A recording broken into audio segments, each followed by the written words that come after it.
안녕하세요. 리안이 리준이 아빠입니다. 말씀드리기에 앞서 본 영상은 정말 장사에 대해 하나도 모르는 저만의 시선에서 바라보는 한국 음식점들 이야기입니다. 아, 얘가 또 혼자 자기 생각을 떠드는구나 하고 생각해 주시고, 절대 한국 음식점을 비하할 의도가 아닌 한국 음식이 이렇게 하면 더 대중화되지 않았을까 하는 마음에서 만드는 영상입니다. 그리고 영상 후반부에 제 비밀 창업 아이템이 숨겨져 있으니 끝까지 시청 바랍니다. 자, 그럼 또 시작해 보겠습니다. 언젠가 홍콩을 방문한 적이 있는데 몇 년 전인지는 기억이 잘 나지 않네요. 중국 센젠에 있는 업체를 방문하기 위해서 홍콩에서 유명한 빅토리아 피크하고 신사초이를 보기 위해서 하루를 머물렀는데요. 그때 당시 부산식당이라는 곳에서 친구 케니와 같이 밥을 먹은 적이 있어요. 비빔밥이 15,000원, 불고기가 3만원 이랬던 것 같아요. 한국 음식은 해외여행을 하다 보면 진짜 비싸다는 생각이 많이 들어요. 제가 사는 필리핀도 마찬가지로 김치찌개 하나에 400페소씩 한단 말이죠.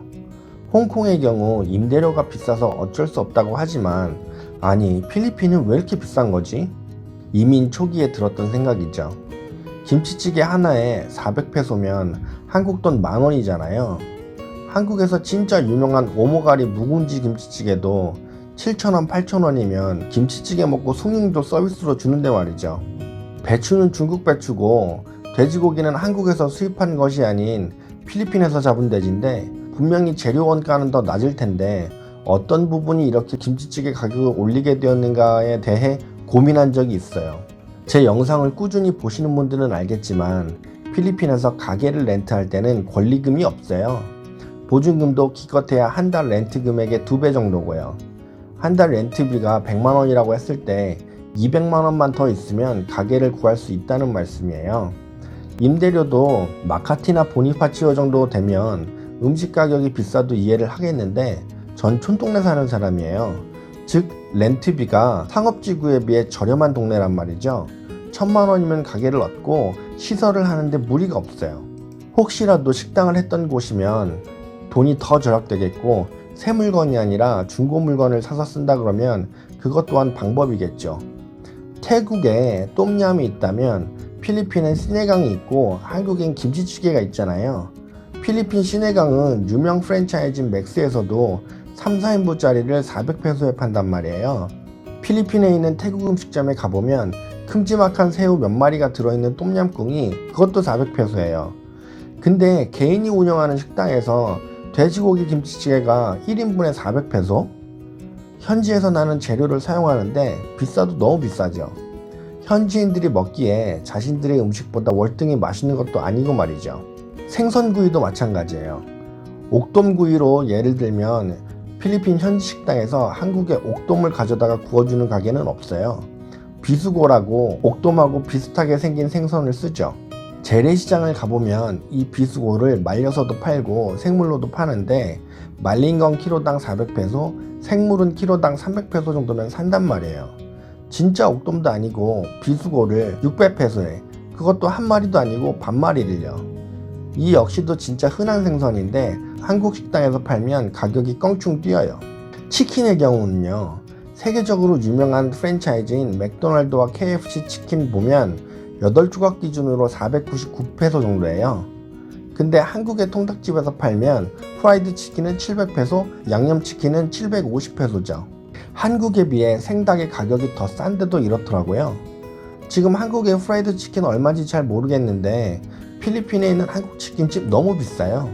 족발도 그래요. 앞다리 1kg에 200페소면 산단 말이에요. 한국 식당에선 이걸 1,500페소에 팔아요.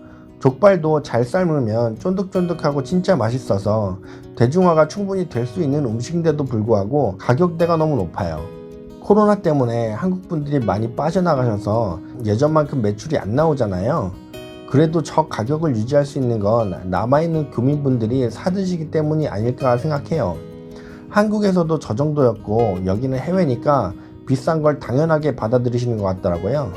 제가 생각하는 한국 음식점의 대중화가 될 수 없는 첫 번째 이유는 말씀드린 대로 바로 가격이에요. 필리핀 사람들이 접근할 수 없는 가격, 현지에 맞지 않는 가격. 바로 전 영상에서도 말씀드렸듯이 많은 음식점들이 폐업을 했어요. 교민분들도 많이 빠져나갔고 관광객이 오지 않으니 식당을 찾는 사람이 없거든요. 미리 가격을 낮추고 필리핀 사람들을 상대로 장사를 했다면 살아남을 수도 있었는데 전 그렇지 못했다라는 생각이 들어요. 너무 관광객만을 바라본 이유도 한몫한다고 생각해요. 인건비 이야기 하실 수도 있는데 필리핀은 인건비가 하루에 500페소예요.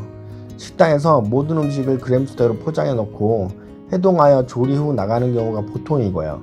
이 음식 준비는 모두 필리핀 사람이 할 거고요. 그래서 인건비 때문이라는 건 납득이 안 돼요. 한국 음식 가격이 비합리적인 거죠. 필리핀에 한국 사람이 많이 산다고 해도 필리핀 전체 인구의 몇 프로나 된다고 한국 사람을 상대로 장사를 하시는 건지, 필리핀 사람들을 상대로 장사를 했다면 더 괜찮지 않았을까 하고요. 두 번째는 현지화예요. 우리 이마트 같은 데 보면 짜장면, 냉면, 돈가스, 김치찌개, 분식 등 여러 음식점들이 있고 가운데 테이블하고 의자가 있어서 음식 나오면 거기에서 먹잖아요. 이건 중국 식당들이 전형적으로 이렇게 장사를 해요. 말레이시아 살았을 때 이야기인데요. 말레이시아도 중국 사람들이 정말 많아요. 화교가 너무 많아서 부미푸트라라고 자국민 보호정책을 써야 할 만큼요. 그 중국인들이 음식점 하는 모습을 보면 바로 앞에 말씀드린 이마트 푸드코트랑 비슷한 형식으로 장사를 해요. 볶음면, 오리고기, 국수, 돼지고기, 꼬치 등등 각각 다른 음식점이 30개는 좋게 넘었을 거예요. 파는 음식은 다르지만 테이블은 공유하는 거죠. 그럼 사람들은 음식을 먹으려면 이리로 와요. 왜냐하면 여기엔 먹고 싶은 음식이 다 있거든요. 난 돼지고기를 먹고 싶고 친구는 국수를 먹고 싶어요. 그럼 여기 오는 거죠. 분위기 있고 중요한 식사 자리가 아니라면 부담 없이 여기 와서 한 끼 때우는 거고 매일 와도 질리지가 않아요. 왜? 먹고 싶은 음식점들이 다 여기 있으니까요. 그 식당은 매일 가도 사람이 붐비고 어제 봤던 사람 오늘 또 와 있어요. 왁자지껄한 분위기도 좋고 사람 사는 것 같거든요. 반면에 한국 식당은요, 그냥 다 따로따로해요. 모두가 자신만의 식당을 가지고 있고 테이블도 놔야 되죠. 일정한 평수 이상이 아니라면 한국 식당은 할 수가 없어요. 인테리어에도 신경 써야 되고 고급스러운 모습으로 한식을 포장하려 한단 말이에요. 다른 음식이랑 차별화를 하려 하는 모습이 자칫 차별당하는 모습으로 보일까 우려돼서 드리는 말씀이에요. 지금까진 왜 한국 음식이 대중화되지 못했냐에 대해서 말씀을 드렸고, 이제는 대중화를 하려면 어떻게 해야 되는지 제 생각을 말씀드려 볼게요. 제가 나중에 60이 넘으면 태판야끼집 한다고 말씀드렸잖아요. 근데 또 다른 꿈이 있어요. 부지를 1000평 정도 사서요, 위에 말씀드린 식당을 하는 거예요. 좀 외져도 상관없어요. 사람들은 차를 타고 올 거거든요. 트라이시클 운전사나 지프니 운전사도 부담이 없어요. 왜? 가격이 저렴하거든요. 박리담에 당연히 힘들죠. 하지만 괜찮아요. 제가 음식할 건 아니거든요. 필리핀은 한국에 비해 인구가 2배이고 외식하는 걸 좋아해요. 그래서 이게 가능하다고 생각을 합니다. 외곽으로 차가 삥 둘러서 주차를 할 수 있게 만들고 사면으론 출입구가 있고요. 천장이 높아서 개방감 있고 에어컨을 사용하기엔 너무 크니까 선풍기를 많이 달아서 가능한 시원하게 만들고요. 필리핀은 비 오는 날이 많으니 처마를 길게 빼서 차에서 내릴 때 우산 없이 내릴 수 있게 해요. 지금 시골의 땅값은 스퀘어미터당 5,000페소 정도니까 땅값만 한 3억 정도 들어갈 걸로 예상하고 있어요. 바닥은 아스콘으로 마무리할 거예요. 비 올 때 진흙투성이 되면 안 되니까. H빔으로 기둥 세우고 천장은 플라스틱이나 기와로 마무리하고요. 1억 정도 들어갈까요? 그 다음엔 식당 사장들을 모집하는 거죠. 저는 세를 받고 그 식당 사장들은 장사를 하고요. 중복된 메뉴는 할 수가 없어요. 메뉴의 개수도 정해져 있고요. 아무래도 한정된 메뉴의 음식들은 전문적으로 하는 음식점이어야 맛과 퀄리티가 올라가니까요. 가격도 3년 동안은 동결이고 올릴 수 없어요. 이 장소는 대중적인 그리고 서민을 위한 곳이니까요. 커피 파는 집, 음료수와 물 파는 집, 사리사리 스토어, 국수집, 돼지고기, 비비큐집, 찌니강집, 태국 음식도 좋아요. 처음엔 가게세를 싸게 나서 부담 없이 장사할 수 있게 도와줄 거고요. 어느 정도 입소문이 퍼지면 당연히 가게세를 조금 올리겠죠. 앞에 말씀드린 가게들 중에 저는 음료수와 물 파는 집을 할 거예요. 요리할 필요도 없고 물과 음료수 없이 음식을 먹는 사람은 없을 테니까요. 음식하는 사람들은 테이블에 신경 쓰지 않아도 돼요.